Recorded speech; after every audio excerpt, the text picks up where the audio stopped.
made history. In the words of Nelson Mandela, Zohran Kwame Mamdani lahir pada tahun 1991 di Kampala, Uganda. Ia adalah anak dari dua tokoh yang cukup berpengaruh dalam dunia seni dan akademik.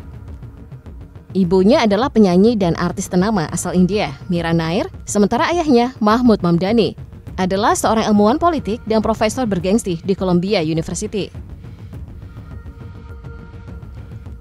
Latar belakang keluarganya yang kuat dalam seni dan pemikiran kritis sejak awal membentuk cara pandangnya terhadap dunia. Ketika Mamdani masih kecil, keluarganya pindah ke New York City, tempat ia tumbuh besar di lingkungan multikultural. Ia bersekolah di berbagai institusi di kota itu, lalu melanjutkan pendidikan tinggi di Bowdoin College, di mana ia mempelajari ilmu politik dan seni. Selama masa kuliah, ia menunjukkan minat besar terhadap isu-isu keadilan sosial, ras, dan ekonomi. Kehidupan Mamdani sejak muda telah dipenuhi dengan keterlibatan sosial dan aktivisme. Bahkan sebelum masuk ke dunia politik secara formal, ia telah aktif dalam berbagai organisasi akar rumput yang memperjuangkan hak migran, perumahan yang adil, dan keadilan ekonomi.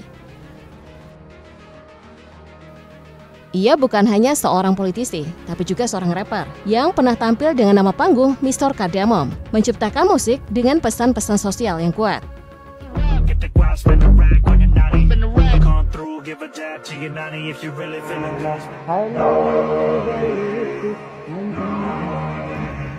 Perjalanan politik Zohran Mamdani dimulai dari bawah, bukan dari partai besar atau lobi elit, melainkan dari jalanan, dari komunitas.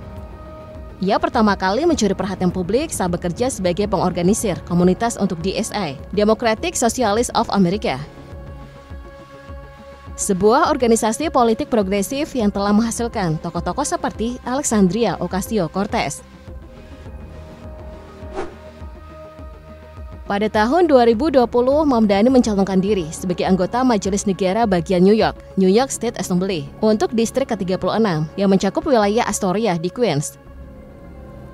Kampanyenya sangat progresif dan berani, menantang petahana dari Partai Demokrat yang telah duduk selama puluhan tahun. Dalam kampanyenya, Mamdani membawa isu-isu seperti perumahan yang terjangkau, penghapusan ICA, Immigration and Custom Enforcement, dan akses kesehatan universal sebagai platform utamanya. I will be your Democratic nominee for the mayor of New York City. Dengan dukungan kuat dari komunitas lokal dan gerakan akar rumput, Mamdani memenangkan pemilu dan menjadi salah satu dari sedikit anggota majelis yang secara terbuka mengidentifikasi diri sebagai sosialis demokratik.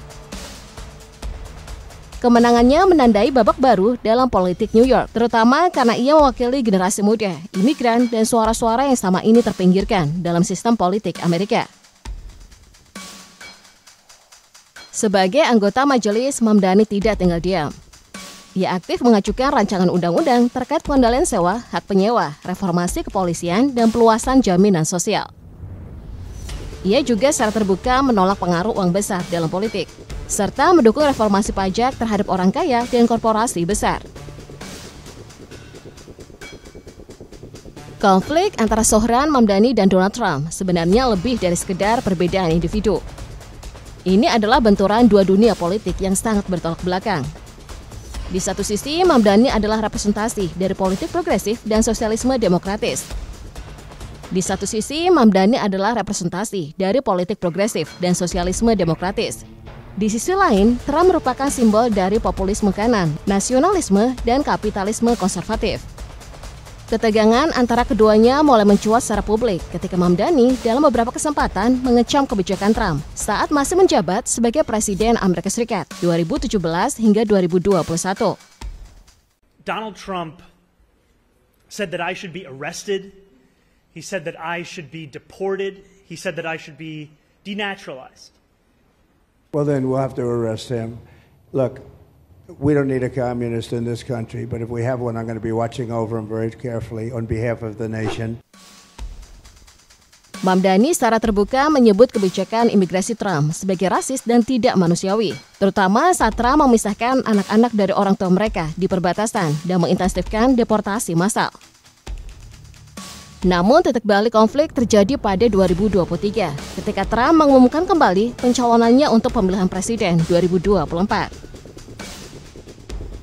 Dalam serangkaian wawancara dan pidato kampanye, Trump kembali menggunakan retorika anti-imigran, menyalahkan sosialis seperti Mamdani atas meningkatnya kriminalitas dan kerusuhan sipil. Merespon hal ini, Zohran Mamdani mengeluarkan pernyataan keras dalam pidatonya di Majelis Negara Bagian dan juga melalui media sosial. Ia menyatakan Donald Trump tidak hanya menghina komunitas imigran, tetapi juga mencoba membungkam suara generasi baru yang menuntut perubahan sistemik. Kami bukan masalah, kami adalah jawaban bagi masa depan yang lebih adil. Pernyataan tersebut memancing reaksi tajam dari kubu Trump.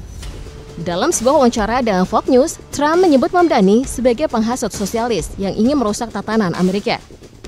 Trump juga menyebut Mamdani sebagai contoh ekstrem dari Demokrat radikal yang anti-Amerika. Sejak saat itu, konflik antara keduanya menjadi perbincangan hangat media nasional. Mamdani menjadi sasaran berbagai serangan verbal dari para pendukung Trump, sementara para pendukung progresif melihat Mamdani sebagai simbol keberanian menghadapi otoritarianisme sayap kanan. Konflik ini bukan hanya tentang pertukaran kata-kata tajam. Ini adalah manifestasi dari pertempuran ideologis yang lebih luas dalam politik Amerika saat ini, antara dua pandangan dunia yang sangat berbeda.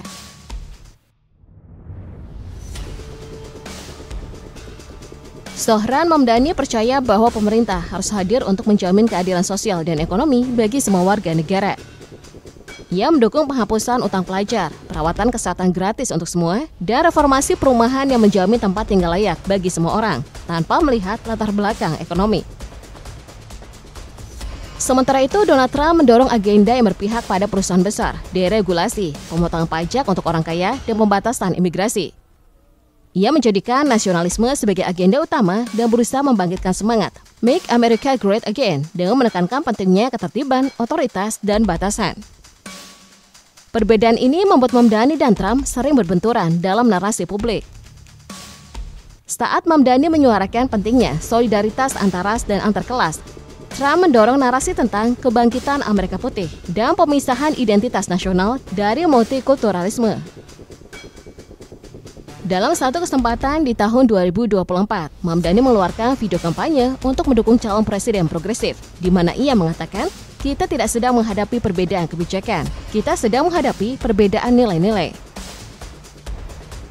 Trump percaya bahwa kekuasaan adalah hak istimewa. Kita percaya bahwa kekuasaan adalah alat untuk melayani masyarakat. Trump merespon dan menyebut Mamdani teroris ideologis dalam sebuah postingan Truth Social, yang kemudian menuai kecaman luas dari komunitas imigran dan aktivitas hak asasi manusia. Konflik ini mengguncang panggung politik nasional.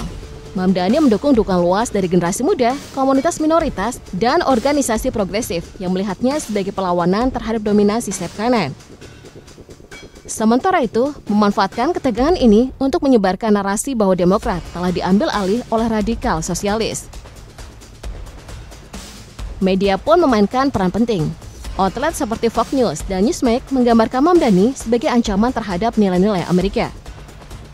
Sementara itu, media liberal seperti MSNBC dan The Nation memuji keberanian Mamdani menghadapi intimidasi dari tokoh besar seperti Trump. Tidak hanya terjadi di dunia maya atau media, konflik ini juga berdampak langsung terhadap keamanan Mamdani. Ia menerima ancaman pembunuhan, grafiti rasis di kantornya, dan bahkan pelecehan fisik ringan saat menghadiri acara komunitas. Namun, ia tetap teguh pada pendiriannya dan menyatakan bahwa ia tidak akan pernah dibungkam oleh kebencian. Zohran Mamdani dan Donald Trump bukan hanya dua tokoh politik yang saling bertentangan. Mereka adalah simbol dari dua visi masa depan Amerika.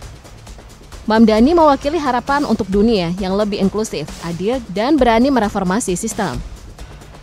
Trump mewakili nostalgia terhadap masa lalu, kekuasaan otoritatif, dan ketakutan terhadap perubahan sosial. Konflik antara mereka akan terus dikenang sebagai bagian dari babak penting dalam sejarah politik Amerika. Babak ketika ideologi benar-benar diuji, dan ketika keberanian untuk berbicara menjadi satu-satunya senjata paling ampuh dalam menghadapi tirani populisme.